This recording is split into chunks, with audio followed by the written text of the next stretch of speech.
dead woman. A few years ago, I rented a house in the countryside.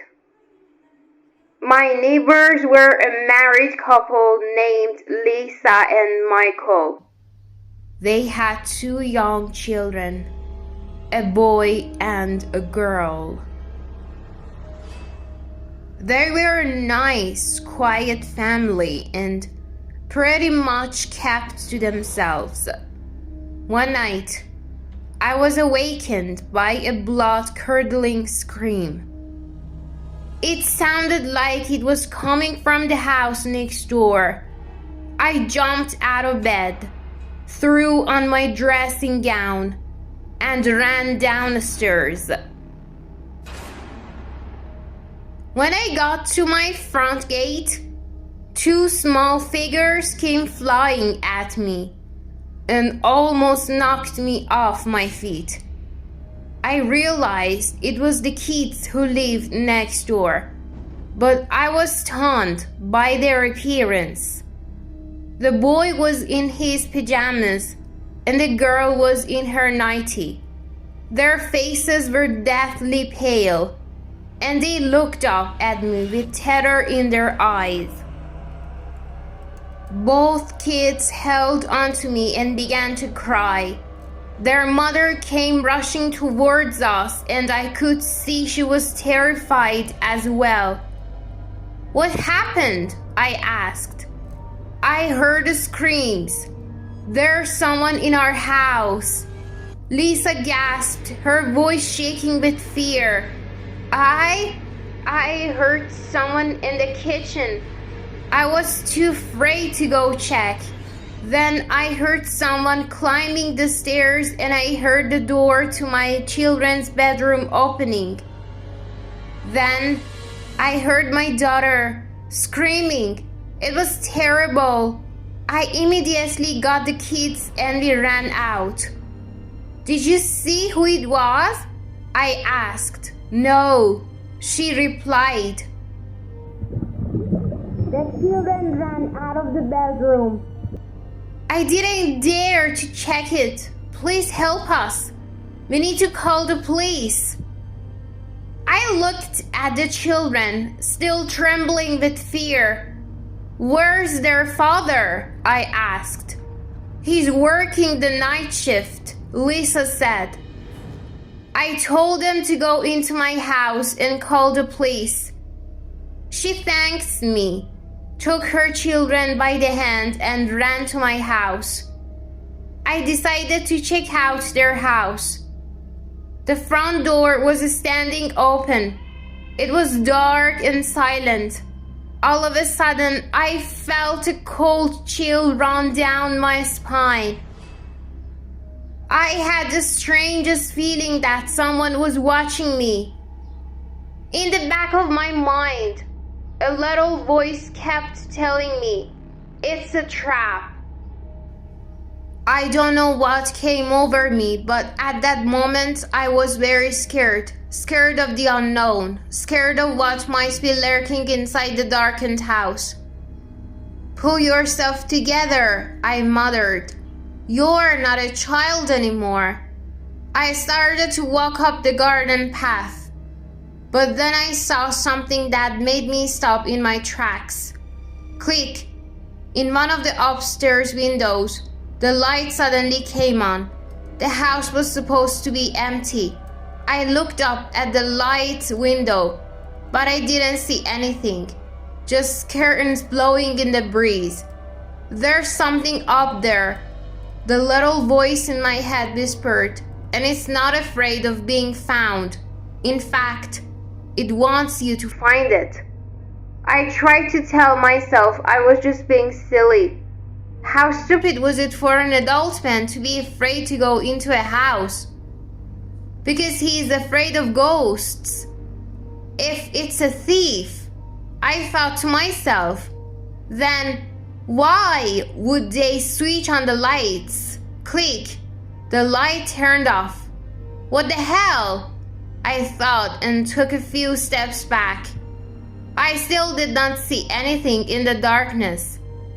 but I felt goosebumps rising on my skin. Click! The light turned on again. When I looked up at the window, my heart skipped a beat. There was a dark figure standing there. It was a woman. Her skin was taut and shriveled, and her hair was long and unkempt. She looked like a corpse. She just stared down at me with her hollow, empty eye sockets, and she smiled that smile. Click! The light went out. I turned and ran back to my own house. When I got to my front door, I banged on it until the neighbor lady let me in.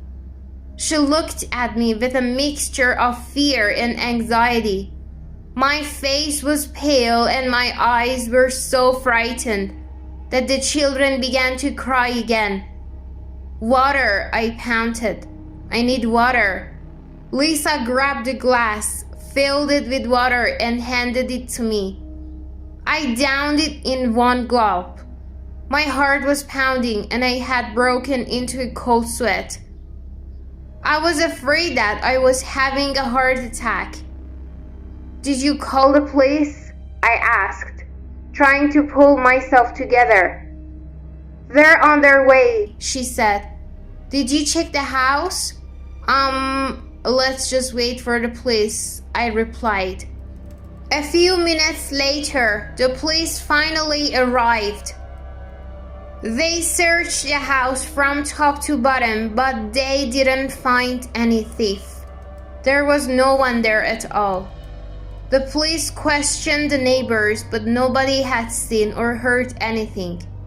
When they questioned me, I didn't tell them what I had seen. What could I tell them? That I had seen a dead woman in the window, smiling an unearthly smile. Nobody would believe me. The police eventually finished up their business and left to take care of more important things.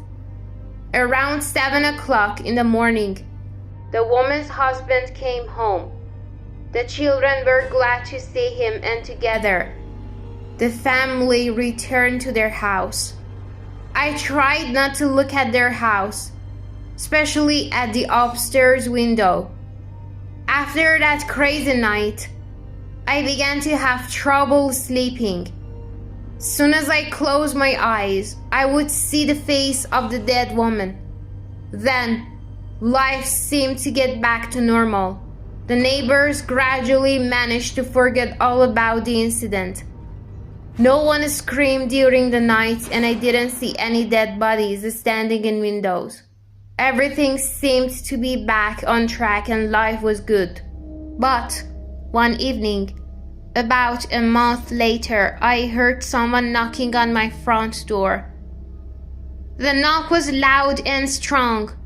They kept banging and banging as if they were going to break my door down.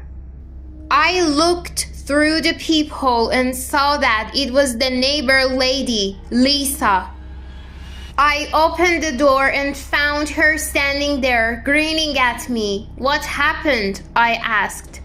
She didn't reply. She just smiled and walked straight past me. She went into my house and turned left, into the living room. She left me standing on the doorstep, dumbfounded. That fixed smile on her face unnerved me. It was so creepy, almost inhuman.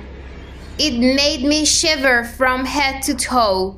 It was dark outside and no birds were singing. I was about to follow her inside when I heard voices coming from the house next door. When I glanced over the fence, I saw the neighbor children playing in the front yard. Then I froze. I could not believe what I was seeing. Lisa was there. She was standing there in her front yard, playing with the children. I couldn't move. It felt like my entire body was paralyzed with fear. The little voice in my head was asking only one question. If Lisa is over there, then who is in my living room? I didn't stop to check.